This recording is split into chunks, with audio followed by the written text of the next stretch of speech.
चलें हम अपनी अगली पोइम की तरफ चलते हैं। ये आप देखें, the road not taken. Students, आपको ये पिक्चर नजर आ रही है? आप मुझे बोल के बताइएगा इस पिक्चर में आपको क्या नजर आ रहा है। शान से आप बताइएगा।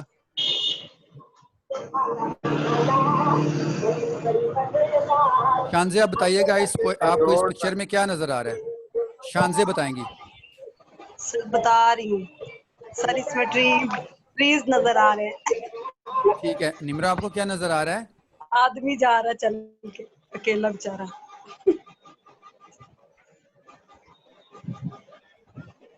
सर ये वुड्स हैं और एक जंगल बना हुआ है, वहाँ पे एक आदमी जा रहा है। ठीक है, हाँ जंगल है। लिखा हुआ द रोड नॉट टेकन। ये भी ठीक है। अच्छा, निम्रा ने भी अपना व्यू पॉइंट दे दिया है और फिर आप शानजे ने भी दे दिया है, समर आपने भी दे दिया है। सलीम आप बताओ।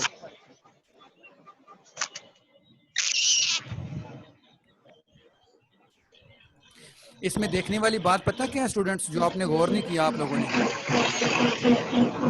इसमें देखें, ये आपको कर्सर नजर आ रहा है, ये ब्लू कलर का, ये स्लाइड के ऊपर माउस नजर आ रहा है आपको? रोड को छोड़ के दूसरी तरफ। Yes sir, road. आप देखें बैक साइड से एक रोड आ रहा है, यहाँ पे आके रोड दो हो रहे हैं। दो असल में ये चीज देखने वाली है, जंगल तो है लेकिन ये दो, यहाँ पे बैक साइड से एक ही रोड आ रहा है, इस जगह से ये रोड जो है ना ये डिवर्ज हो रहा है, एक इधर को जा रहा है और एक इस तरफ को जा रहा है, लेफ्ट साइड को। जी सर। अच्छा, आप देखें ये जो रोड है, इस रोड पे हल्का हल्का ग्रास भी आपको नजर आ रहा है ये वाला। Yes sir. और ये रोड ऐसे लग रहा है जैसे इस पे कोई गाड़ियां चली हैं, कुछ भी गया है, मतलब ये ज्यादातर लोग ये वाला रोड यूज कर रहे हैं, लेकिन इस तरफ कोई किसी के पाँव के चलने के या किसी भी गाड़ी के चलने के कोई निशानात नहीं है। Getting my point? Yes sir. तो रॉबर्ट फ्रॉस्ट ने क्या किया, एक दफा वो जंगल में जा रहे थे तो उन्होंने एक जगह पे जहाँ पे आके वो रुक गए, उनके सामने दो रोड थे। एक रोड उन्होंने देखा, दोनों लगते तो सिमिलर हैं, एक जैसे ही लग रहे हैं दोनों, वो भी रोड लग रहा है ये भी रोड लग रहा है, तो वो एक जगह पे यहाँ पे आकर रुक गए। वो काफी देर सोचते रहे कि मुझे इस तरफ जाना चाहिए या मुझे इस तरफ जाना चाहिए। अब इस तरफ को देखते हैं, ये जो रोड है, कहते हैं कि यहाँ तो बहुत सारे लोगों के चलने के निशानात भी हैं, यहाँ पे ऐसे लगता है जैसे कोई आर्ट गुजर के गया है, मतलब कोई गधा गाड़ी गई है, कोई भी गाड़ी यहाँ से गुजर के गई है जो उस जमाने में हुआ करती थी। और इस तरफ इतने ज्यादा लोगों के चलने के निशानात नहीं है, ऐसा लग रहा है जहाँ पे बहुत कम ही लोग गए हैं इस तरफ। Right student? जी सर। शाबाश। शान से आपको समझ आई? जी सर, आ गई है समझ। ओके, अब यहाँ पे जब खड़े थे रॉबर्ट फ्रॉस्ट, उन्होंने काफी देर सोचा और काफी देर सोचने के बाद उन्होंने वो वाला रोड चूज नहीं किया जहाँ पे बहुत सारे लोगों के चलने के निशानात थे। यहाँ पे अभी तक इस बात के वाज़े सबूत थे कि ये रोड आम रोड है और ज्यादातर लोग इस रोड को यूज करते हैं। उन्होंने वो रोड का इख्तियार किया, वो रोड को चूज किया, उस रास्ते पे चलना आप पसंद किया जिस पे बहुत कम लोग चले। और आगे जाके हम देखेंगे कि जो लोग ऐसे रास्तों को चुनते हैं, जो मुश्किल रास्तों को चुनते हैं, वही कामयाबी के फुरेरे बुलंद करते हैं, वही सितारों पे कमंद डालते हैं। इस रोड पे तो हर बंदा जा रहा था, लेकिन रॉबर्ट फ्रॉस्ट ने अपने लिए वो रोड चूज किया जो लेस ट्रेवल्ड था, जिस पे बहुत कम लोग, बहुत कम, जाहिर है लीडर्स बहुत रेयर होते हैं, फॉलोअर्स बहुत ज्यादा होते हैं, तो जो लीडर्स होते हैं वो हमेशा मुश्किल रास्ता चुनते हैं। मुश्किल रास्ते का मतलब ये है कि वो जितनी ज्यादा मुश्किलों के अंदर से गुजर के जाएंगे उतने ही ज्यादा मजबूत और बहादुर बन के उभर कर सामने आएंगे। ये इस नज़्म का बुनियादी मकसद है बयान करने का, द रोड नॉट टेकन, मतलब वो रास्ता जो नहीं लिया गया था। ये जिस पे रॉबर्ट फ्रॉस्ट चलते हुए नजर आ रहे हैं, that road was not taken by ordinary people who who used to use this road.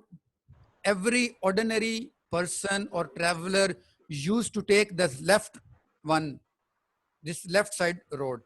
No one ever took this one, the right one road. So Robert Frost is trying to tell us that we have to be very careful if we are put in a situation where we have to choose between left and right. We have to choose very carefully. हम आगे poem में जाके पढ़ते हैं।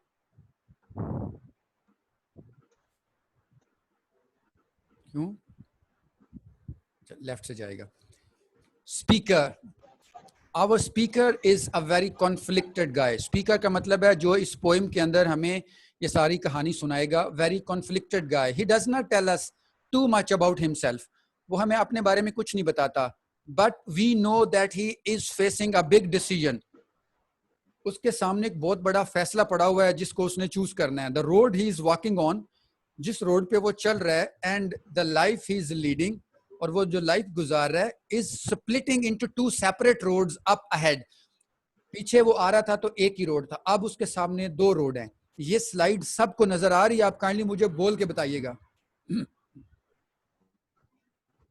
Yes, sir.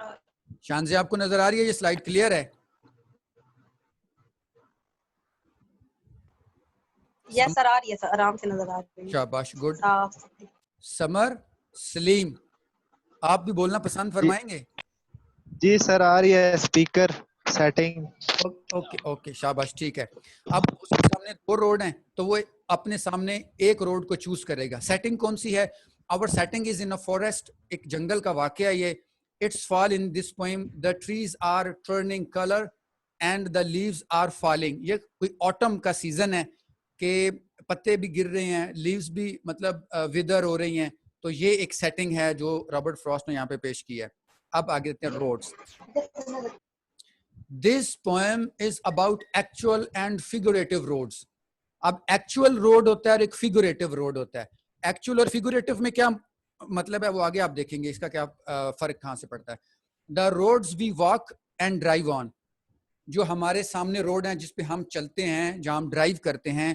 And the roads we take through life, ये जो हम roads take through life है ना, ये फिगुरेटिव रोड्स हैं जो हम चॉइसेस करते हैं, जो अपनी जिंदगी में अपने आप को कामयाब इंसान बनाने के लिए, या जो गोल्स हमने सेट किए हुए होते हैं उसके लिए हम अपने करियर को बनाने के लिए हम जो रास्ता चूज करते हैं, that is figurative road.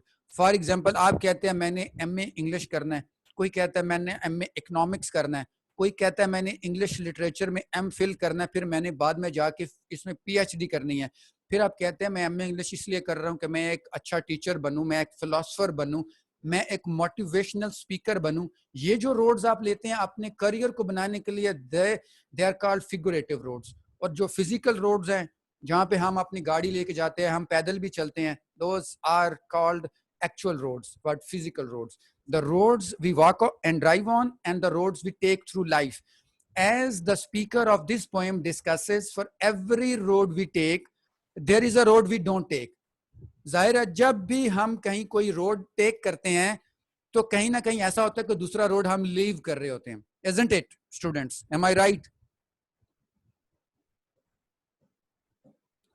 Students, आपको मेरी आवाज आ रही है?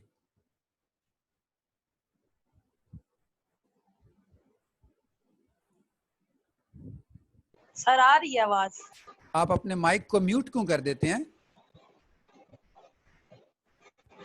सलीम?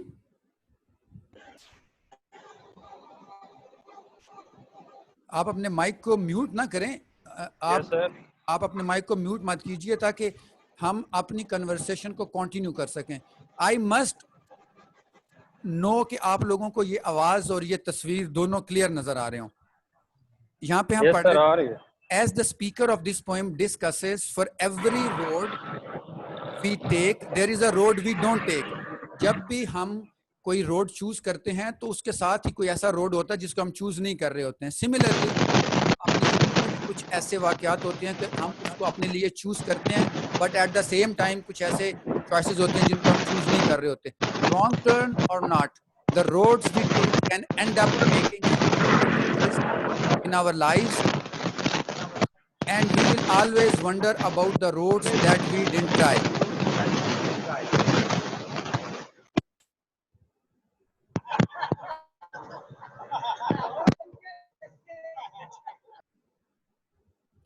Okay.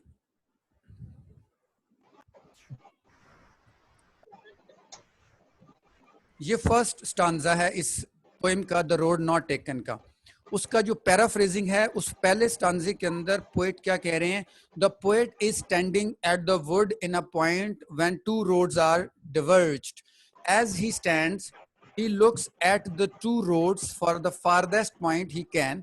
वो दोनों रोड्स को दूर तक देखता है और ऑब्जर्व करने की कोशिश करता है कि मैं किस रोड पे चलूं. until they bend and he can longer see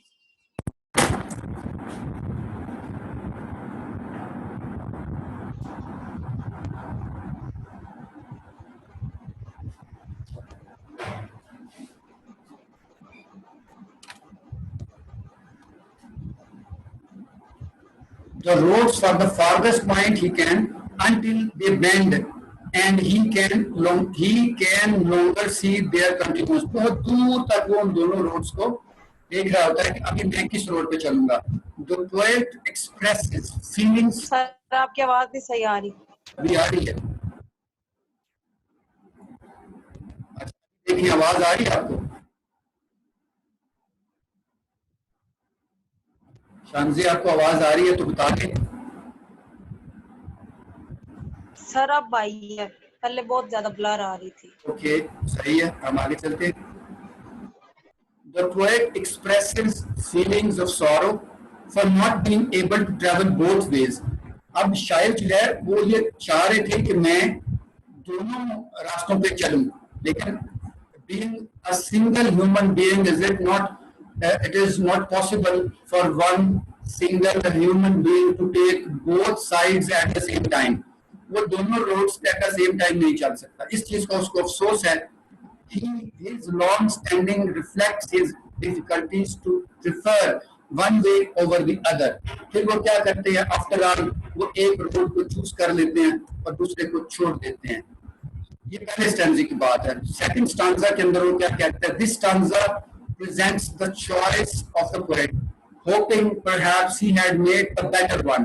वो कह रहा है कि मैंने जो रोड चुना है ना वो बेहतर है मेरे लिए. The poet tries to justify his decision by portraying the way it is grassy and looks for travelers. ये ग्रासी है और ये चाह रहा है कि इस पे कोई ट्रैवलर चले, क्योंकि अगर ट्रैवलर चले तो ग्रास नहीं होगा. उनके चलने से, उनके पाँव के निशानात पड़ने से ग्रास खत्म हो जाएगा. तो ये चूंकि ग्रासी है, इसको अभी तक बहुत कम लोग चले हैं और ये रास्ता भी ये चाह रहा है कि मुझे यूज किया जाए. He makes a reservation by saying that the process of walking in that chosen way may be the same as in the other. मतलब इस रास्ते के ऊपर चलना जैसे ही है जैसा उस रास्ते पे चलना या इस रास्ते पे चलना. थर्ड स्टैंजा के अंदर वो कहते हैं the poet returns to the point before he made a. अब फिर वो उसी रास्ते पे पहुंच के अब उन्होंने फाइनल डिसीजन लेना है कि मैं राइट साइड पे जाऊंगा या लेफ्ट साइड वाले रोड पे चूज करूंगा. Both ways looked equal. दोनों एक जैसे लगते हैं, दोनों जो रास्ते हैं मुझे एक जैसे लग रहे हैं. As if nobody had walked on the leaves on the roads but a decision has been made. अब द पोएट जो है रॉबर्ट फ्रॉस्ट, उन्होंने एक फैसला कर लिया है. The poet chooses the less common way and leaves the more common one to a different day. ये भी बड़ी इंपॉर्टेंट बात है, ये आपने गौर से समझ भी लेनी है, मैं इसको रिपीट कर रहा हूँ. But a decision has been made. एक फैसला ले लिया गया है. द पोएट ने क्या फैसला लिया है? The poet chooses the less common way. Less common वे का मतलब है जिसको बहुत कम लोग चले वो रास्ता उसने चूज कर लिया. एंड लीव्स, और छोड़ दिया है the more common one to a different day. वो जिस पे ज्यादा लोग चले, जो हर बंदा जिस पे चलता है, जाहिर है ज्यादातर लोग आसानियां तलाश करने वाले होते हैं. वो कहते हैं शॉर्टकट लगा ले, जो आसान रास्ता है उस पर चले जाए. तो उसने वो रास्ता छोड़ दिया है जो कि कॉमन है, और लेस कॉमन जो रास्ता था उसको रॉबर्ट फ्रॉस्ट ने चूज कर लिया है. Although he expresses a wish to come back, वो इस बात की ख्वाहिश भी करता है कि कभी जिंदगी में मौका मिला तो दोबारा वापस आऊंगा तो दूसरा रास्ता भी चल के देख लूंगा. लेकिन वो कहता है कि मुझे लगता है कि मुझे ऐसा मौका मिलेगा नहीं दोबारा, क्योंकि उन्हें पता है कि जिंदगी में चॉइसेस एक ही बार करनी पड़ती है. फोर्थ स्टैंजा में क्या कहते हैं? At this point the poet portrays some disappointment from his choice. Sigh कहते हैं अफसोस को. Admitting that the fact he had chosen the road less people traveled. वो कह रहे हैं कि समटाइम्स मुझे कभी ऐसा हुआ हो कि अफसोस भी हो कि मैंने वो रास्ता चुना जिस पर बहुत कम लोग चले, had made all the difference in his eyes। वो कहते हैं इसका फैसला एंड में हो जाएगा कि मेरा फैसला ठीक था या गलत था। अब ये 4 स्टैंजर्स है, ये पोएम खत्म होगी। पोएम को थोड़ा सा एक्सप्लेन कर लेते हैं, इसके स्टैंजर्स को, इसकी थोड़ी समरी को, इसके थोड़े जो पॉइंट्स हैं उनको अंडरस्टैंड करने की कोशिश करते हैं। The poem the road not taken describes any point in life when we need to make a decision. हमारे साथ भी इस तरह होता है कि are put in a state where we have to decide one way और द अदर, कि मुझे इस तरफ जाना चाहिए या वो चूज करना चाहिए। When we need to choose between 2 choices, whenever a decision is being made, there is a taste of gaining and a sense of losing। जब भी हम इस तरह का कोई डिसीजन करते हैं तो उसमें ये खौफ, ये फियर हमेशा मौजूद रहता है कि मुझे कामयाबी इस रास्ते पे चलने से मिलेगी या उस रास्ते पे चलने से मिलेगी।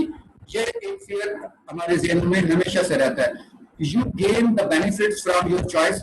हाँ, आपने एक रास्ता चुन लिया और हो सकता है आपको उस रास्ते पे चलने के बेनिफिट मिल जाएं, but you lose what you would have gain if you had chosen the second way.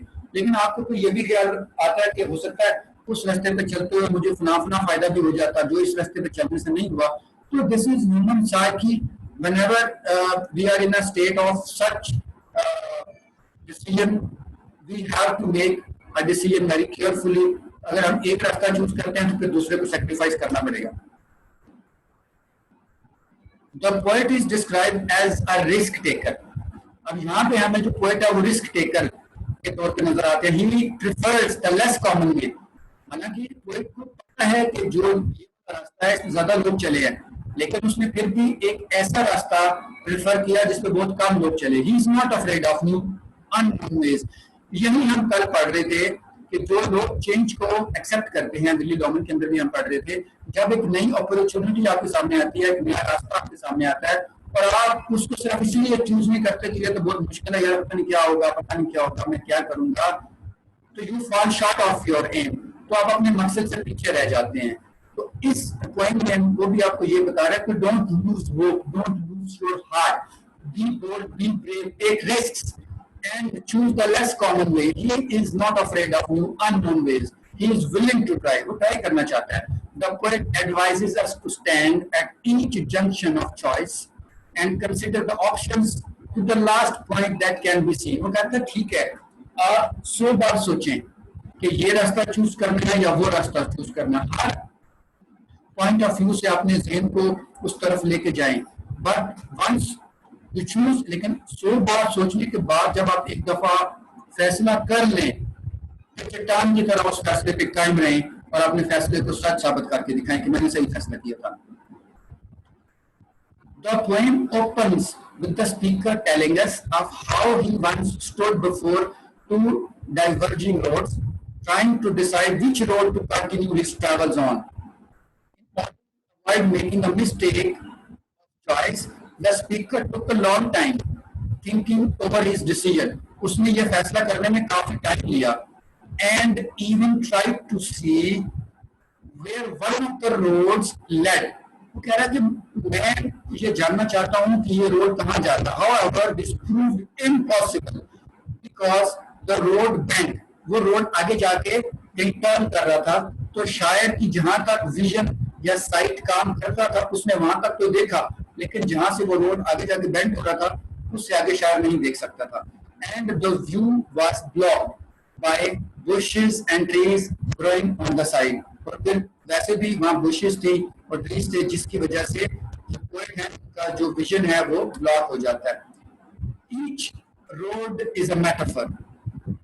The roads represent new ways of life. ये जो रोड्स हैं ये किसको रिप्रेजेंट करते हैं? New ways of life. Choices to be made.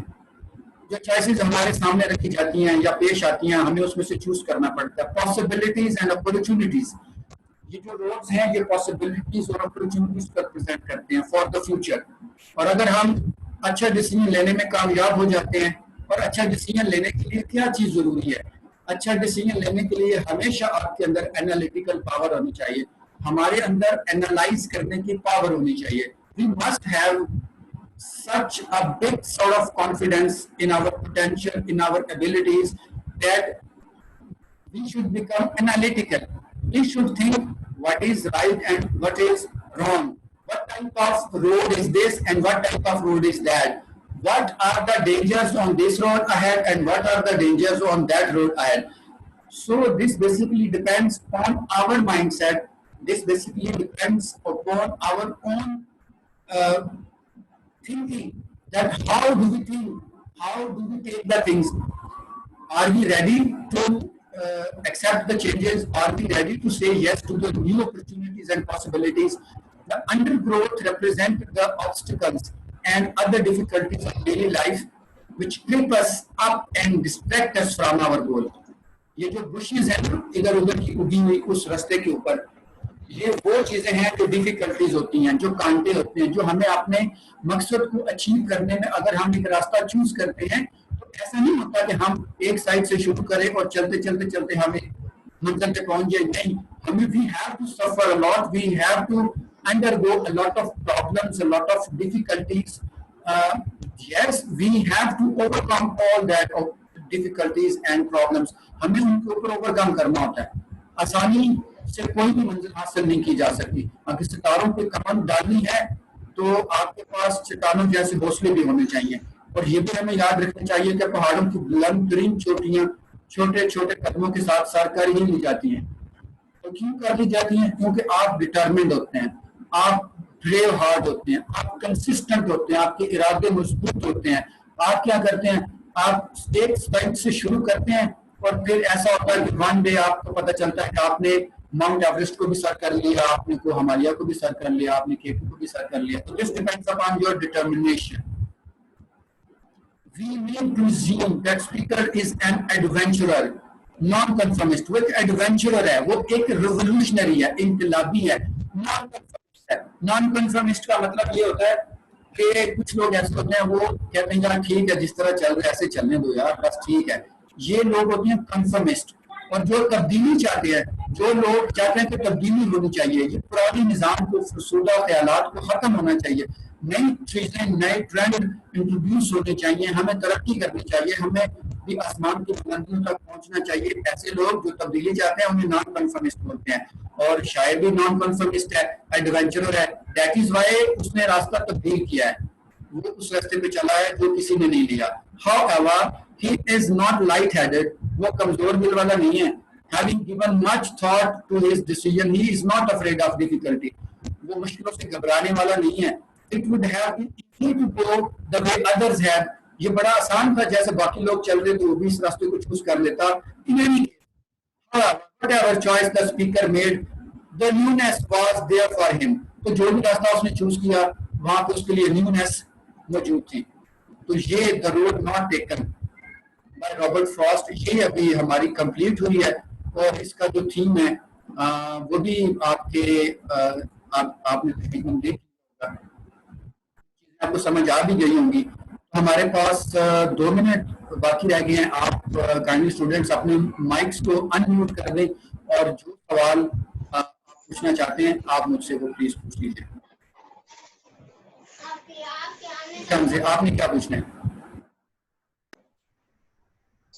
Sir आप ये slides आज फिर शेयर कर दीजिएगा मेरे साथ. ये तो मैं शेयर कर दूंगा, लेकिन ये जो 2 हमने पॉइंट्स पढ़ी हैं, stopping by woods on a snowy evening, जहाँ पे शायद वहाँ पे वुड्स के पास एक स्नोई इवनिंग के पास खड़े होके तो उस नज़ारे को देखते हैं और नेचर को देखते हैं. फिर वो कहते हैं नहीं यार मेरी तो बहुत सारी रिस्पॉन्सिबिलिटीज है, मैंने उसे अचीव करना है, मैं यहाँ रुकूंगा नहीं, मैं आगे चला जाऊंगा. और दूसरी पॉइंट जो हमने पढ़ी है the road not taken,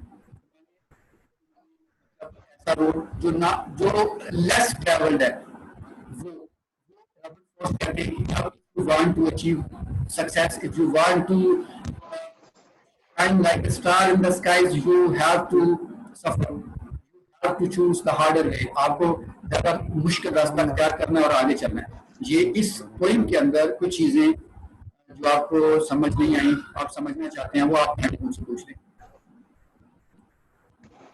sir आ गया समझ. इमरान को भी समझ आ गई है? सर मैंने ये पूछना था कि बंदे को पावर कैसे है कि हमें तो अब वो चीजें हैं तो बाद एक्सपीरियंस से समझ आते हैं। अब हमें इस चीजों का एक्सपीरियंस नहीं होता तो हम ये हमारे लिए बेटर है और ये नहीं है। हाँ, तो उसके लिए आप क्या कर सकते हैं, you will have to, first of all, you will have to use your own mind, your experience. Yes, if you feel that you are still incapable or you still need some help, you can take help from your elders, चल from मैं your, आ रही हूँ ताशी। क्या करेंगे आप अपने किसी बड़े से आप हेल्प ले सकते हैं।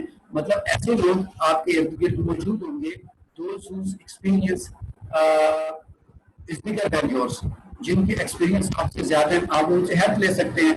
इसमें कोई बुराई, कोई परेशानी नहीं है दूसरों से हेल्प लेने में, लेकिन आप कोशिश करें कि आप डिसीजन लेने से पहले 100 दफा सोच लें, बार बार सोच लें और हर एंगल से सोच लें कि इस पे चलूं तो ये हो सकता है, वो भी हो सकता है, हर पॉइंट ऑफ एंगल से सोच लें। और फिर जब आप सोच लें, दूसरों से मशवरा भी कर लें, काउंसल कर लें, कंसल्ट कर लें, और जब एक कलेक्टिव विजडम को इस्तेमाल करते हुए आप एक फैसला कर लेते हैं। मैं यहाँ पे बात कोट करके फिर अपने लेक्चर को इख्तिताम कर दूंगा कि somebody asked Muhammad Ali Jinnah, I have heard about that you always take the right decisions. Somebody once asked Quaid-e-Azam Muhammad Ali Jinnah, I have heard about that you always take the right decisions. How could you do that? आप ऐसे कैसे करते हो? So Muhammad Ali Jinnah replied, gentlemen, I don't take right decisions. I simply take decisions and make them right. सिर्फ फैसले करता हूँ फिर उनको सच साबित कर देता हूँ अपनी हिम्मत से, अपने मुस्तकिल। तो देयर इज नो प्रॉब्लम, अगर आप पहले सोचें, थोड़ा सा समझें, थोड़ी सी हेल्प ले लें और एक अपने लिए चॉइस चूज कर लें और फिर आप उसको राइट प्रूव करने में अपने दिन रात, अपने शब रोज, अपनी तमाम तवानाइयाँ सलाहियतें सर्व करें। Anybody else, any question? No sir. Okay students, आज का लेक्चर हम आज यहीं पे इख्तिताम करते हैं। इंशाल्लाह अगला लेक्चर अगले जुम्मे को होगा। टाइटल या टॉपिक में फिर आपको मैसेज कर दूंगा। अपने जो हमने ये स्लाइड्स पढ़ी हैं इनको जरूर देखिएगा। I would always say take care of yourself and your studies as well and stay blessed. अल्लाह हाफिज, खुश रहें। अल्लाह हाफिज सर।